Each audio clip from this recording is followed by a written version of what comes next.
Dewan Pengantar Bupati atas rancangan Perda tentang perubahan anggaran pendapatan dan belanja daerah Kabupaten Pindrang tahun anggaran 2022 dan 4 buah rancangan peraturan daerah non APBD yang telah disampaikan tadi, maka izinkan kami menyampaikan pandangan umum terkait beberapa hal sebagai berikut.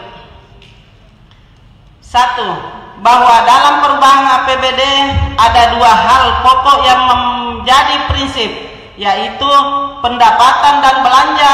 Prinsip dasar arus pendapatan adalah bagaimana pemerintah daerah mampu menggali sumber-sumber pendapatan secara luas, sehingga pendapatan daerah terkumpul sebanyak-banyaknya. Sementara prinsip dasar arus belanja terletak pada aliran dana yang efektif dan efisien, sehingga setiap rupiah yang mengalir untuk pembelanjaan benar-benar dapat dirasakan oleh masyarakat. 2. Mengharapkan kepada pemerintah daerah agar jalan kabupaten yang tersebar di semua kecamatan, kelurahan, dan desa yang dalam kondisi sangat rusak parah supaya segera dibenahi, di antara lain: A.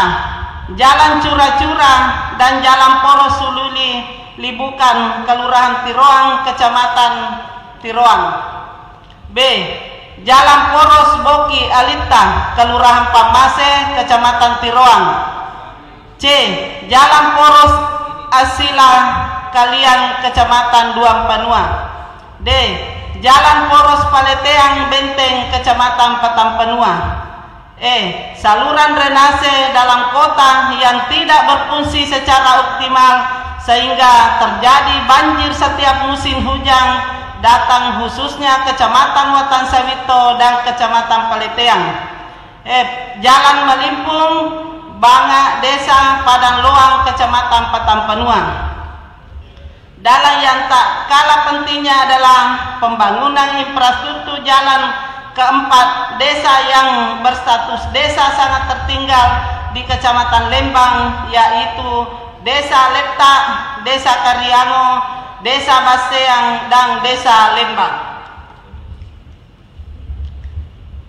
Mesakada, Lembang Mesakada, yang sampai saat ini belum memadai karena kurang terjamah. 3. Menekankan agar orientasi belanja untuk pemenuhan kebutuhan masyarakat harus menjadi prioritas dibanding belanja untuk memenuhi kebutuhan birokrasi. Untuk itu, fraksi Partai Golkar memberikan catatan agar pemenuhan hak dasar masyarakat di bidang infrastruktur, kesehatan, pendidikan, dan kesejahteraan masyarakat didahulukan dan ada semangat kolektif yang kuat untuk memprioritaskan kegiatan yang langsung dirasakan oleh masyarakat. 4. Menghimbau kepada pemerintah daerah agar lebih memperhatikan hal urgens dalam menjaga stabilitas harga gabah pasca panen.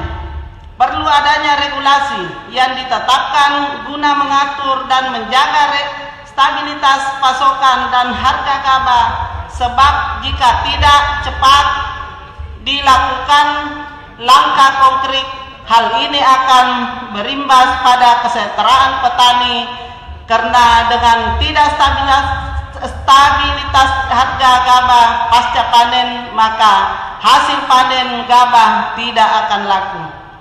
5. Mengingatkan bahwa pada tanggal 4 September 2022 yang lalu, pemerintah telah menyesuaikan harga BBM subsidi Pertalite 30%, solar 32%. Kenaikan tersebut akan berimplikasi kepada kenaikan kebutuhan pokok sekitar 10% sampai 15%, yang nantinya akan memberikan pengaruh pada inflasi daerah. Untuk itu, fraksi Partai Golkar menyarankan agar belanja daerah dievaluasi serta dirasionalisasi apakah standar satuan harga SSH sebelum kenaikan harga BBM masih relevan. Jangan sampai dengan kenaikan harga barang dan jasa anggaran tidak terserap dengan maksimal. Bapak Wakil Bupati, rapat paripurna Dewan dan hadirin yang kami hormati.